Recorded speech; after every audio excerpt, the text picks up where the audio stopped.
Bonjour mes amis, alors aujourd'hui je vais vous parler d'un thème un peu technique, ça s'appelle la réserve fractionnaire et les crises bancaires. Alors je vais vous parler d'un principe qui est très très simple et qui est assez ancien, ça s'appelle la réserve fractionnaire pour les banques. Alors qu'est-ce que c'est? Je vais vous l'expliquer dans quelques instants, mais auparavant je voudrais détruire un mythe. On parle souvent de création de monnaie ou d'imprimer de la monnaie euh, quand on parle de banque centrale ou alors de la réserve fédérale américaine. Alors en fait, c'est faux. C'est pas vrai. C'est pas elle, c'est pas la banque centrale américaine ou la réserve fédérale, on l'appelle comme ça aussi, qui imprime de l'argent. Non, ce sont les banques. Et alors, comment elles le font? Alors c'est très simple. Le client dépose de l'argent sur un compte bancaire. La banque prend possession de cet argent et ne conserve pas la totalité de cette somme en réserve, mais va utiliser en général la quasi-totalité de cet argent pour prêter à d'autres clients. Euh, alors, par exemple, aux États-Unis, la réserve imposée est de 3 à 10%. Donc, par exemple, si je dépose 10 000 dollars, une banque va, je vais prendre un chiffre simple, 10 000, 10%, ça veut dire 1000 dollars. Donc 10% de 10 000, ça fait 1000 dollars. Donc elle va pouvoir, elle met de côté 1000 dollars, elle mettra ça probablement dans un compte avec la réserve fédérale. Je parlerai de la réserve fédérale dans une prochaine vidéo. Donc elle met cet argent sur un compte qu'elle a à la réserve fédérale et les 9000 dollars qui restent, elle va pouvoir les prêter. Alors, je veux juste ajouter quelque chose bon, qui est peut-être utile pour comprendre ce qui se passe après.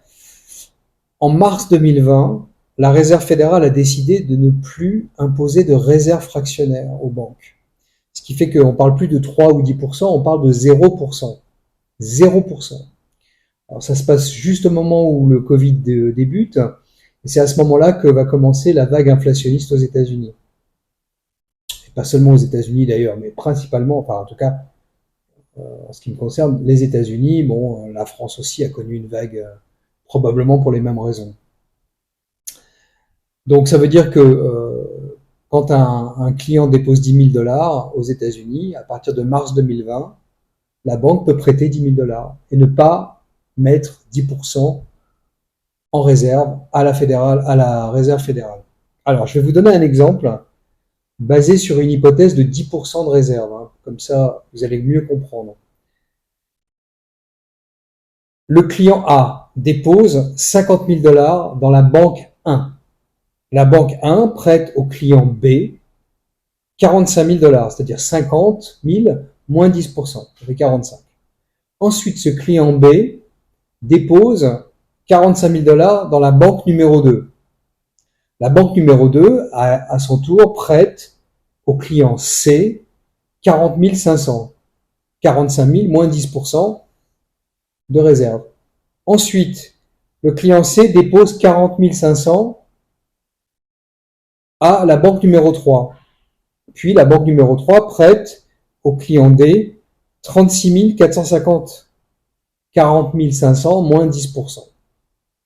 Le client D dépose 36 450 à la banque numéro 4 et la banque numéro 4 prête au client E 32 805, 36 450 moins 10%. Ensuite, le client E dépose 32 805 dans la banque numéro 5 et la banque numéro 5 prête au client F 29 525. Bon, on peut continuer comme ça pendant des heures si vous voulez. Mais qu'est-ce que ça veut dire? Pour simplifier. Ça veut dire qu'on est parti de 50 000 dollars, le client A qui dépose 50 000 dollars à la banque numéro 1.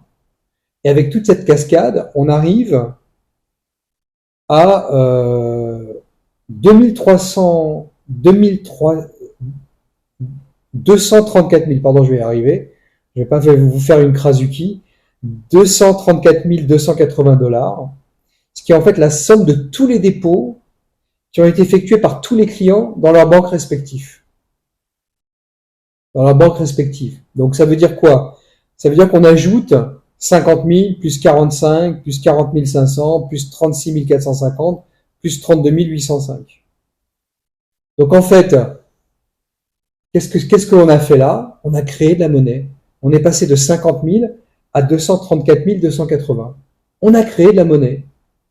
Donc c'est pour ça que ce sont les banques qui impriment, c'est-à-dire qui créent de la monnaie. Donc j'espère que ça c'est clair. Comme ça, vous pouvez mieux comprendre en fait le mécanisme de création monétaire dans un système de réserve fractionnaire. Alors, il faut comprendre aussi que les comptes de dépôt dans les banques, c'est de l'argent que les banques doivent à leurs clients, évidemment. Je vous ai expliqué pourquoi à l'instant. Donc ça figure au passif des banques. Par contre, les prêts qui produisent des intérêts et donc qui rapportent de l'argent aux banques figurent à l'actif. Donc c'est pour ça qu'un bilan de banque est complètement différent d'un bilan de société normale. Donc une banque sert un intérêt sur les comptes de dépôt de 1%, puis prête à 6%. Ça c'est un exemple. Donc en fait, elle gagne 5% en profit. Avec de l'argent qu'elle ne possède pas, puisque c'est pas son argent, c'est l'argent de ses clients. Alors quels sont les avantages, d'un système de réserve fractionnaire? Alors c'est très simple. D'abord, c'est stimulation de la croissance économique par les prêts. On a tous besoin de prêts pour acheter une voiture, pour acheter une maison, un appartement, pour acheter quelque chose qui coûte un peu cher. Donc on a besoin de prêts. Pour faire des études, aux États-Unis, on emprunte pour faire des études. Voilà, donc on vit dans un système qui vit sur le crédit, sur les prêts. Donc ça stimule l'économie, voilà, par les prêts. Ensuite, ça permet aussi de réguler les banques. Alors comment? En fait, la Réserve fédérale, et encore une fois, je ferai une vidéo là-dessus, où les banques centrales en général vont imposer un pourcentage de réserve. Donc plus la réserve est importante, moins la banque va pouvoir prêter à ses clients l'argent que ses clients déposent en compte de dépôt. Donc si par exemple demain la Réserve fédérale dit non, il faut 20% de réserve fractionnaire au lieu de 10, eh bien au lieu de prêter 9 000 $ sur 10 000 déposés avec une réserve de 10%, elle pourra prêter seulement 8 000 $, 20% de réserve.